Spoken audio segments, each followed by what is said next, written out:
what is this really about? Ultimately, if you're going to have lasting change in anything, you're really talking about just raising your standards. I mean, I always tell people, if you want to know how to change your life, I give it to you in 3 words, boring as it sounds: raise your standards. And what does that mean? Corny as it sounds. Raise your standards. Oh, thank you for the breakthrough thought, Tony. I'm glad I wasted my time watching this little email with you. But think about it. Lasting change is different than a goal. You don't always get your goals, but you always get your standards. Maybe it would help you is to think about it this way. I try to explain standards to people with a different set of words. Think of it as everybody in life gets their musts. They don't get their shoulds. Like, think about it.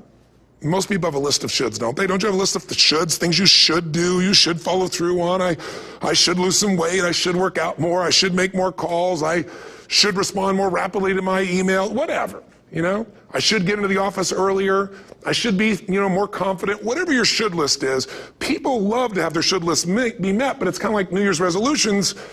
If it does, it's really exciting, but if it doesn't, which is most of the time, it's a little disappointing, but you kind of know it's not going to happen. But when you decide something is a must for you, an absolute must, when you cut off any possible, you say, I'm going to find the way, or I'm going to make the way. Human beings, when they resolve things, when they make a real resolution inside themselves, which is they raise the standard and they make it a must, they find the way. Think about it in your own life. Haven't you had some area of your life where you raise your standard and your life has never been the same?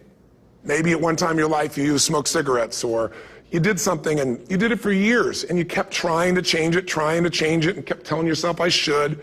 And then one day something happened. Something just clicked you over. Something took you over that kind of tipping point. And inside yourself you said, no more. And it was a very, very different experience, wasn't it? Something inside of you shifted. And what was a should became a must, and you've never gone back.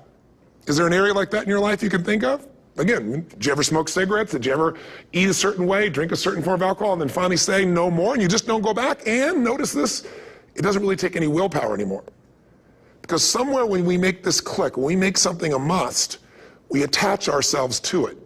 It becomes part of our identity. And one thing I've learned in the last, 33 years of working with people from now over 100 countries, 4 million people, is human beings absolutely follow through on who they believe they are. If you said to me, well, I'm really going to work hard to stop smoking, but I've been a smoker my whole life, and I am a smoker. I know your days are numbered. You're going to be back smoking cigarettes again, because we all act consistent with who we believe we are. I tell people the strongest force in the whole human personality is this need to stay consistent with how we define ourselves. If you define yourself as somebody who is really conservative, you're not going to be crazy and act nuts unless you're really drunk or something, and then you can say it's the alcohol, when it's really just you finally getting permission to be yourself. The alcohol is your excuse. If you're a really crazy person, you act crazy, outrageous, playful. You don't act conservative because that's not who you are. Very often people say, well, I can't do that. I'm not that kind of person. And I always say to people, really, when did you define yourself? I mean, really, how many years ago did you come up with what you could and couldn't do in your life? How many years ago?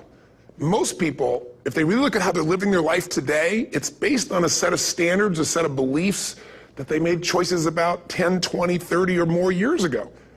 I mean, very often we made decisions in our youth or very young about what to believe, about what we were capable of, about who we are as a person, and that becomes the glass ceiling, if you will, that controls us.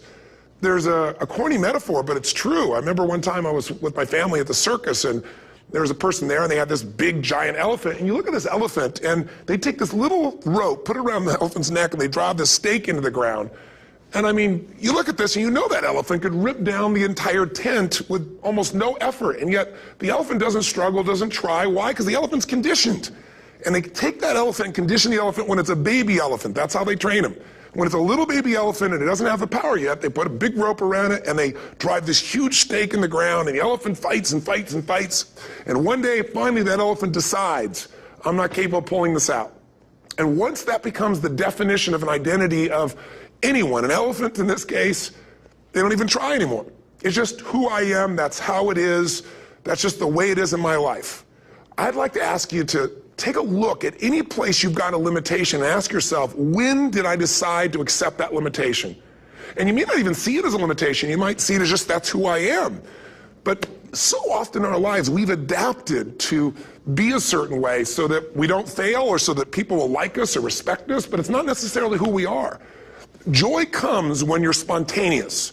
It's really hard to be truly happy when you're not being yourself. And most of us have no clue who we are. And so a big part of my work, if you've ever been to an event, you know, is to get people to do things spontaneously without thinking, because that's when the real you shows up. That's when the energy comes alive. And when you do that, when you start to connect to your true nature, suddenly there's energy available for you to set a higher standard for what you want in your life. That's what this is really all about. And when I talk about standards, when I talk about, shoulds versus musts, think about your own life. I know there have been areas in your life where some point in time you just shifted and you raised the standard and your life changed. Because whatever people have their identity attached to, they live. We live who we believe we are. That's just how it works. It's just kind of like, I'll give you an example. Look at your physical body. Your physical body today is an absolute reflection of only one thing. Not your goals, not your desires, but your standards. The identity you have for yourself. If your standard is you're an athlete, then there's a certain amount of strength, a muscle tone, and energy that's available in your body on a regular basis because that's who you are. And so you do whatever's necessary to maintain that identity. Again, the strongest force in the human personality is this need to stay consistent with how we define ourselves. Because if you don't know who you are, you wouldn't know how to act. Once you lock in on that identity, your brain finds a way to keep you there. If you say, man, I'm overweight, I've always been overweight, I'm big boned, and that's the story you've got, then you're going to always find a way to get back there. That's your settling point.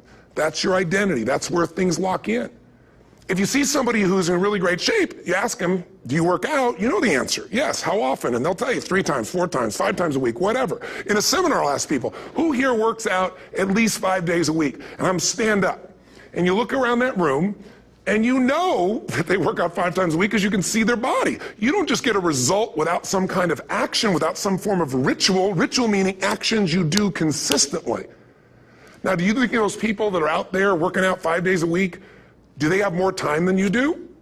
Or I have, or anybody else? Of course not. Is their life less busy? Of course not. It's just a must for them. They must work out that way, and they've made that turn and their life's changed. So I'm not saying you have to work out 5 days a week. I'm just saying whatever you really want, wants don't get met consistently. Standards do.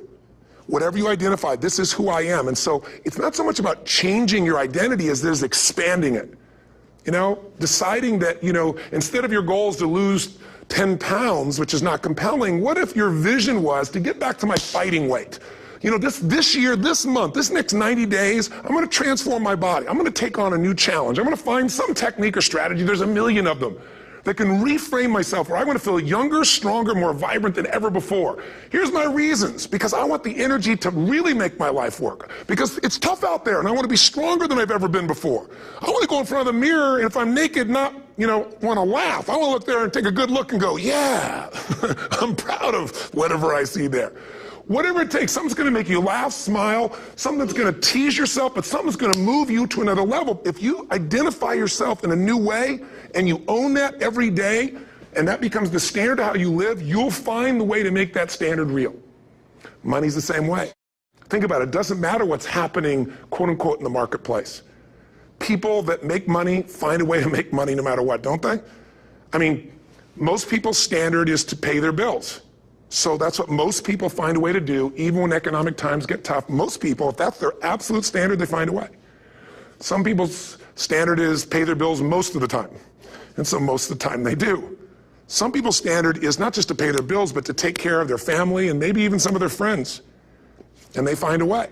In fact, some people may be in a family where they don't have enough money. They barely have money to pay their bills. They work their guts out.